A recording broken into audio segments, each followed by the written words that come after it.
Thanks, Goose. Man, it's a tough thing scoring a game, isn't it? You know, we even made the decision to change our scoring system from out of 10 to out of 5 because we were never scoring games 1s or 2s out of 10. It just sounded too harsh somehow, whereas out of 5 it averages out better. Yeah, it feels nicer. But then, like, if you drop the score and go down that games can't be scored because there are some of many different arty parts, people just think you haven't played the game. It's true. Well, now it's time to enter the world of professional esports. Sounds like we need our resident esports expert on the scene. Summon the Hingers! Professional esports houses are dedicated spaces for esports players to live and train together as a team. And over the past few years, they've exploded in popularity globally. League of Legends players Team Legacy have recently set up Australia's first official gaming house. So I went to find out what it's like. Why have you done this? We wanted to be the best we could be. I mean, this is the model that every successful team in the world has used. Anecdotally, from everything we've seen, every best team is in a house.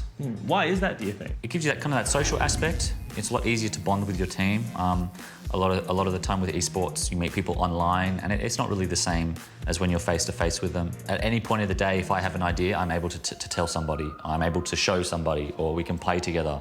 Take us through a day in this team house then. What are you guys up to? You know, we live where we work, and that's kind of a strange dynamic. It's hard to relax sometimes, so we try really hard to kind of define the week. 2 p.m. we start training, and we usually do a 2 to 5 block of friendlies versus another team, and we'll just kind of fit as many games as we can to that 3-hour block. All review will happen outside of that time, so that will usually happen in the next 3-hour block, which is review time, but also kind of free time. You know, we have dinner, some of us go to the gym. And then 8 we start again, and we do another 3-hour block from 8 till 11. And then mandated hours are finished. Yep. But most players would play solo queue. They would play on their own and do streaming and stuff like that. Streaming, yeah. So individually, we only mandate like 6 or 7 hours of team practice, but I would easily do closer to 12. Have you noticed an improvement in your play since you moved into the house? Significantly. So last year we kind of had an up and down season where we just managed to kind of get second at the end, and then managed to get to the grand final where we lost. But this year we've been undefeated, so I've seen massive improvement. No time in only 3 months that we've been here, or in fact, even after the first month of being in here, we were 10 times better than we were when we came in. I can't believe I did. The team attributes some of their improvement to the weekly sessions with this guy, sports psychologist Mike Martin. Why would an esports team need a sports psychologist? These are some of the best. And so because they're some of the best, that also means that there's pressure, there's their own expectations about performing well, there's outside expectations on them. So there's a lot of psychological pressure on them to continue to perform at that high level. And then I want you to slowly make a fist and notice what happens with your knuckles. Notice the change in colour. So that, in any other traditional sporting arena, would require psychological support and input. And so that's what's happening here, that this esports team have made that decision to support their players and to help them perform at their peak on a consistent basis. Cameras go allowed the light, it's just making it. No, but honestly, I sometimes look at the crowd if I'm on stage because it just takes me out of it. But if But yeah, I think that would work well for me. Cool. If I was just to reset. Such a mental game, and so if you're having issues mentally that are distracting you from being able to think as clearly as you would otherwise, that's massively detrimental. They're in a gaming house, they're utilising sports psychologists. This is a team that is very much together right now, and they look unstoppable. This is the first time you've ever lived out of home before, so there's got to be a lot of new experiences. Are there things that were surprising you at all? I definitely thought it would be different than your traditional, like moving out of house. You're essentially living in a house with your teammates, your friends, and you're playing video games as a job.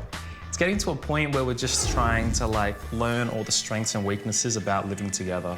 But I think it's going well. When we first came in, a lot of these guys never lived out of home before, and very few, practical life skills.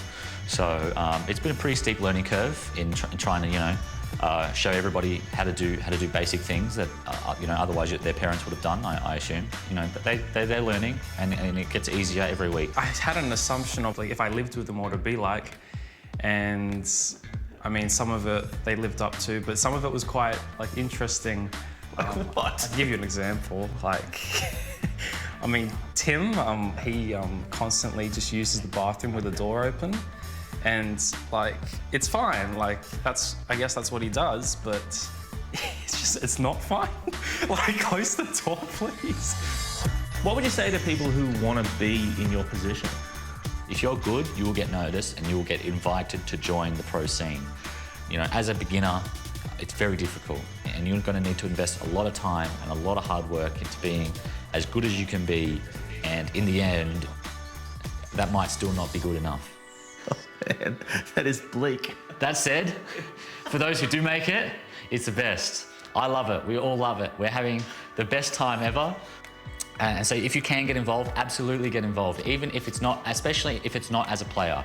You can be a coach, you could be an analyst, you can just help out, you know, in any aspect. Esports is an amazing industry with a lot of really great people and it's a lot of fun.